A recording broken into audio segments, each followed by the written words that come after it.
गरीब ढाबे वाले की सफलता। आसमान में काले बादल छाए हुए थे और बिजली चमक रही थी। आज तो इस घर से निकल जा। मैं तुझे एक पल के लिए भी इस घर में नहीं देख सकती। जब से मेरे घर आई है सब बर्बाद कर दिया। मेरे बेटे को खा गई कल मोही कहीं की। माँ जी, भगवान के लिए ऐसा मत करो। मेरा इस घर के सिवाय और कोई भी घर नहीं है। ये सब मैं नहीं जानती। तू कहीं भी जाकर मर, लेकिन मेरे घर से अभी के अभी निकल जा। नंदिनी की सास कमला उसे घर से बाहर निकाल देती है और दरवाजा बंद कर देती है।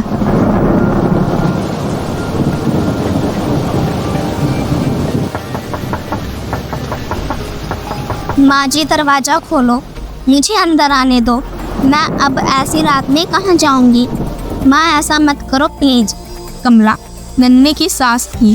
कमला का बेटा मुकेश 2 साल पहले शादी करके उसे अपने घर लाया था। मुकेश दरवाजा खटखटाता है। कौन है भाई? इतनी सुबह सुबह कौन आ गया? तो उसका बेटा नन्ही के साथ बाहर खड़ा था। मुकेश, तुम और ये कौन है? माँ, ये नंदनी है। ये मेरे साथ पढ़ती थी। हम दोनों एक दूसरे को बहुत पसंद करते हैं और हमने शादी कर ली। नन्ही कमला के पैर छूती है। बस बस ठीक है, रहने दो। इसकी कोई ज़रूरत नहीं है। अरे माँ, अब अंदर तो आने दो। कुछ देर बाद नन्ही अपने कमरे में थी तो मुकेश की माँ कमला मुकेश से कहती है, बेटा, ऐसे कौन शादी करता है? लड़की कैसी है? उसका घर बार कैसा है? ये सब तो देखना चाहिए था ना बेटा। या ऐसे ही किसी को शादी करके घर ले आए हो? माँ, नंदनी एक बहुत अच्छी लड़की है और उसके घर में कोई भी नहीं है।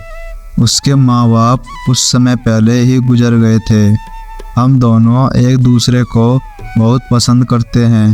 कमला नन्ही को बिल्कुल पसंद नहीं करती थी, लेकिन अपने बेटे की वजह से बिल्कुल नहीं बोलती थी। माँ जी, मैंने खाना बना दिया है, चलो सब साथ मिलकर खाते हैं। माँ, नंदनी बहुत स्वादिष्ट खाना बनाती है। एक बार खाओगी तो उंगलियां चाटती रह जाओगी। कमला खाना खाती है तो खाना सच में बहुत स्वादिष्ट बना हुआ था। मुकेश के काम पर जाने के बाद कमला नन्ही को बहुत ताने मारती है और पूरा दिन उससे घर का काम करवाती थी, लेकिन नन्ही इसके बारे में मुकेश से कुछ नहीं बताती थी। लेकिन शादी के कुछ समय बाद ही मुकेश का एक्सीडेंट हो गया था और उसकी मृत्यु हो जाती है। अब कमला नन्ही को और ज़्यादा परेशान करती थी। नन्ही को हमेशा कोसती रहती थी। आसमान में बिजली कड़क रही थी और काले बादल छाए हुए थे।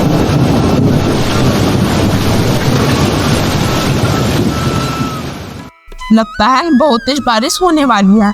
देखती हूँ खिड़की दरवाजे इस मनहूस ने बंद किए हैं या नहीं। कमला जैसे ही दरवाजा बंद करने जाती है तो पैर फिसल जाता है। माँ जी, आप ठीक हो ना? तू मुझे मारना चाहती है।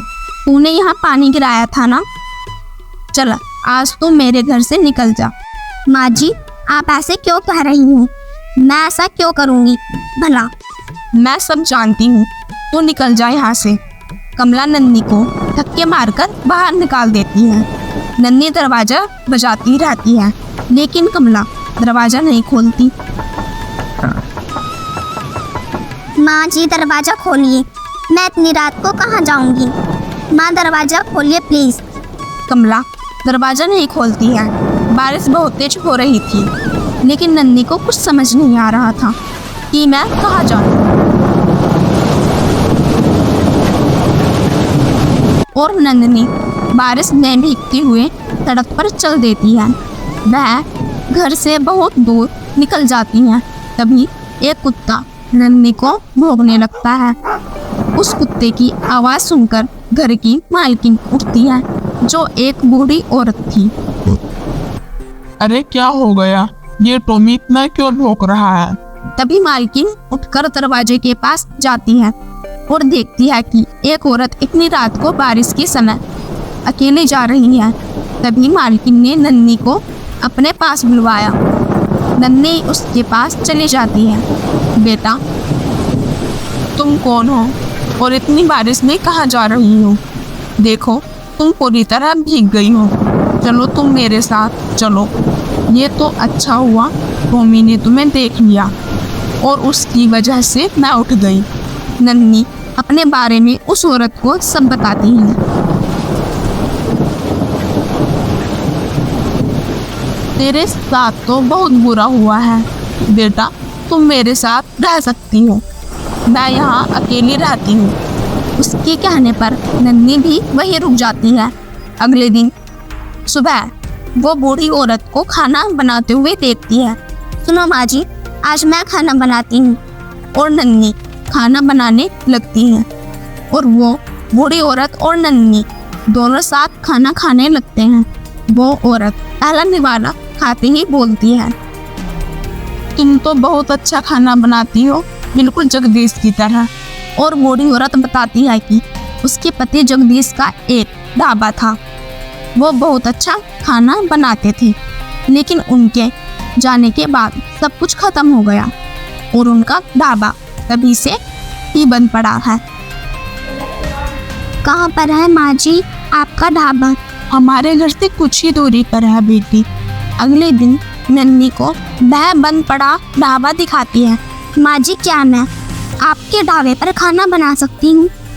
मुकेश के जाने के बाद अब मेरे पास करने के लिए कुछ भी काम नहीं है। अब मैं खाना बनाकर सब लोगों को खिलाना चाहती हूँ। क्यों नहीं बेटा, वैसे भी इनके जाने के बाद ढाबा तभी से बंद है। तुम इस ढाबे पर खाना बना सकती हो, मुझे बड़ी खुशी मिलेगी। नन्ही पूरे ढाबे की सफाई करती है और वहाँ खाना बनाने के लिए शुरू हो जाती है और कुछ ही दिनों में सब काम अच्छे से चलने लगता है। वाह, क्या स्वाद है! मैंने इससे अच्छा स्वादिष्ट खाना कहीं भी नहीं खाया। अब नन्ही के ढाबे पर लोगों की लाइन लगी रहती है। जो एक बार नन्ही के ढाबे पर खाना खाने आता था, वो फिर उसी ढाबे पर खाना खाना पसंद करता था। उस ढाबे के आसपास के ढाबे वालों उससे चलने लग गए थे।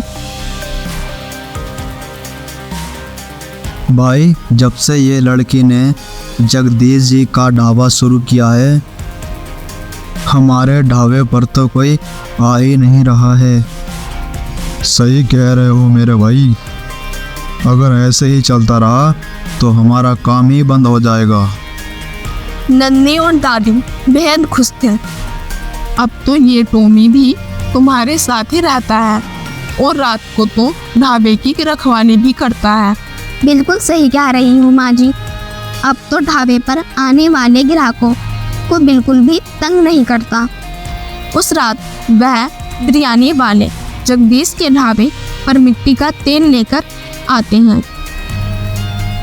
ये ले भाई मिट्टी का तेल और इसे पूरी दुकान पर डाल दे। हाँ भाई, अब इसका खेल खत्म। ऐसे ही वे लोग मिट्टी का तेल डाल ही रहे थे कि टॉमी जोर जोर से भौंकने लगता है। कुत्ते की आवाज़ सुनकर नन्ही और बूढ़ी औरत डर जाते हैं। टॉमी उन दोनों को ढाबे की ओर ले जाने लगता है। नन्ही देखती है उसके ढाबे पर दो आदमी आग लगाने ही वाले थे कि तभी नन्ही शोर मचा देती है, चोर चोर देखो, सब आओ, हमारे दुकान में चोर घुस गए हैं। सब लोग वहाँ आ जाते हैं और उन दोनों को पुलिस के हवाले कर देते हैं। पुलिस वाले उन दोनों को पकड़कर ले जाते हैं। मैंने तो कभी ऐसा नहीं सोचा था कि ये दोनों ऐसा काम करेंगी। अच्छा हुआ माँ जी कि वहाँ टॉमी था, नहीं तो खत्म हो जाता।